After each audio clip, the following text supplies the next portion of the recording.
Hey guys, how are you? Welcome back to my channel. This is Reading Addict. In this video, we will talk about Dostoevsky. And I will tell you guys why do I regard Dostoevsky so highly in so respectful terms, and why do I follow his convictions, his teachings that he provided us through his novels and through his notes, through his diaries. I regard him very highly, and he has influenced my life in a way that I cannot express.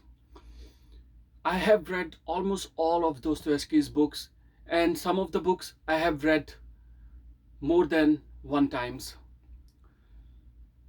First thing that I admire about Dostoevsky is that he was always in financial difficulties. Financial straits or constraints were always there. He would always ask for money from one people to the other, from the publishers, from the friends, and from nearby relatives. He was always in financial difficulty. And in those days, I believe that if you want to publish a book, you need a good amount of money. Today, it is very easy to publish a book. So because of those financial difficulties, many times he postponed his plans of writing, many times he postponed his plans of publishing a book because he didn't have any money.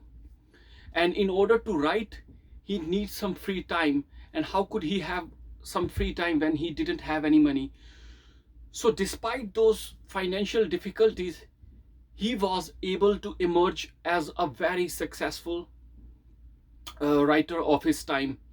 There were many famous writers, or I should say his contemporaries, who were always there as his competitors, like Ivan Turgenev, like Belinsky, and some more writers. I am unable to recollect the names. And he was the only one. He himself mentioned this fact that he was the only one who suffered so much in his life, who lived such a poor and pathetic life, and still emerged as a very good writer, challenged his circumstances, and overcame his poverty, and emerged as a very fantastic writer or author of his time. So this is one of the reasons. Second reason is that he was also a victim of epileptic seizures every now and then. Sometimes these fits were on regular intervals, or I should say, those fits were in his everyday life. He would have a fit like every week, after every few days, and sometimes those fits come after after months. So what happened as a result of those fits is that he would have foam in his mouth, he would have convulsions, he would have brutal shakings, vibrations of his body. And after the fit, when he would recover slowly and slowly in days, he would be in a very depressing and gloomy mood. I don't have, I have never read anything about seizures or epileptic fits in detail, but as per his account, it seems that that is like a very depressing state. And in general, in life, you never know that when you might have a fit. So you are kind of a gloomy personality in your life. You are less cheerful, you are more unhappy. So it becomes very difficult to adjust in the society with this predisposition. So another fact is that as Dostoevsky was always in financial difficulty, he would pawn his belongings, his valuables, on a very higher rate of interest. He would pawn his wife's dowry, jewelry, and other furnishings at a very high rate of interest. So he would always have this mental agony about pawning stuff in order to survive, in order to live another day. So circumstances were very difficult, though he would get money from his publishers when he would request, but there were certain days when he didn't have even a single kopeck in his pocket.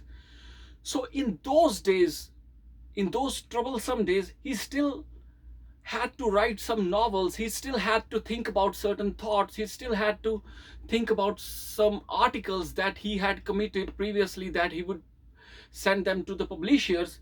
So in the background of all these agonizing thoughts, writing a piece of literature or any article, I think, becomes very difficult.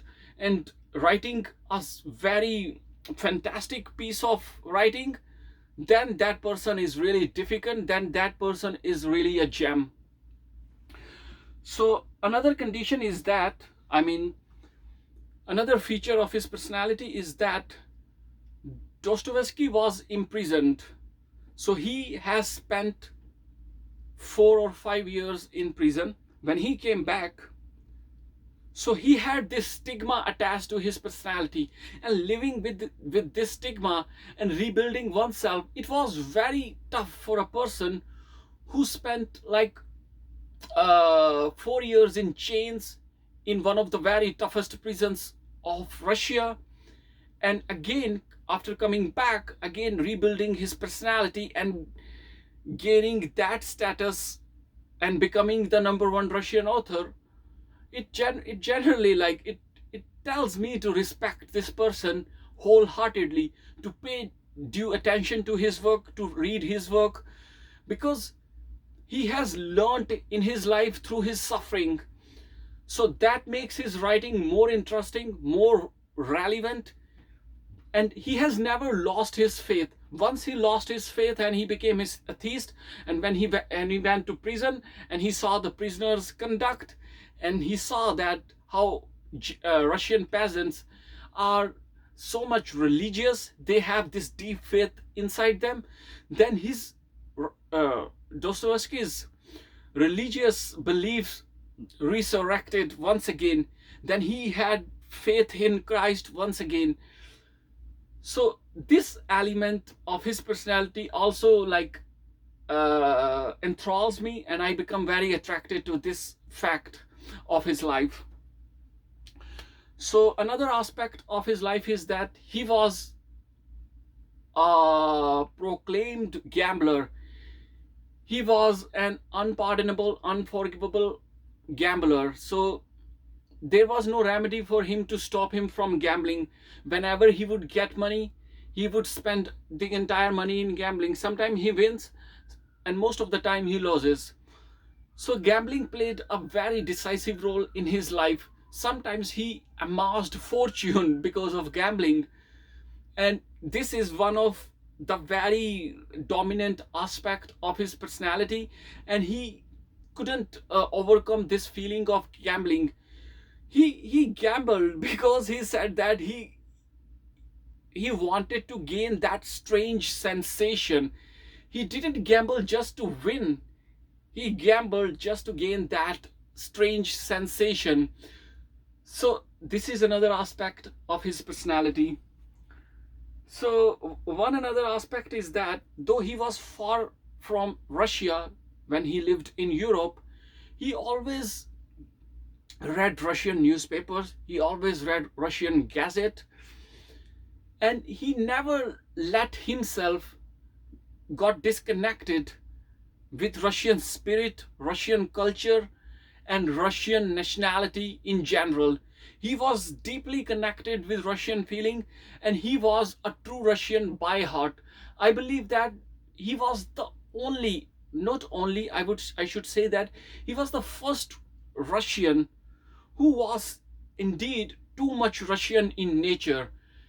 Though he lived in Europe, he learnt about European culture, still he regarded Russian values, Russian culture highly, and he said that Russian spirit is more powerful, more valuable, and Russia will be the leader in the future, because Russia has this faith, Russia has this religious faith which it still maintains, whereas Europe, it has lost its faith.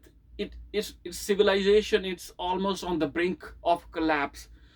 So Dostoevsky was always a huge devotee of Russian culture, Russian peasants, and he devoted most of his writing in order to uplift that Russian spirit and Russian culture.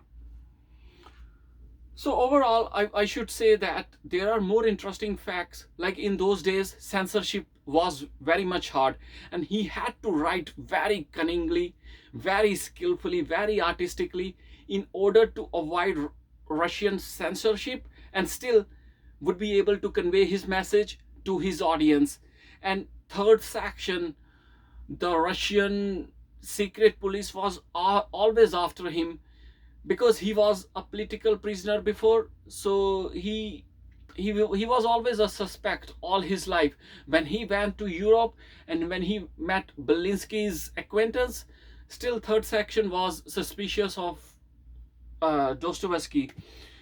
So guys, there are many more facts that I can talk about Dostoevsky because he is my guru and I regard him highly. I love him so much.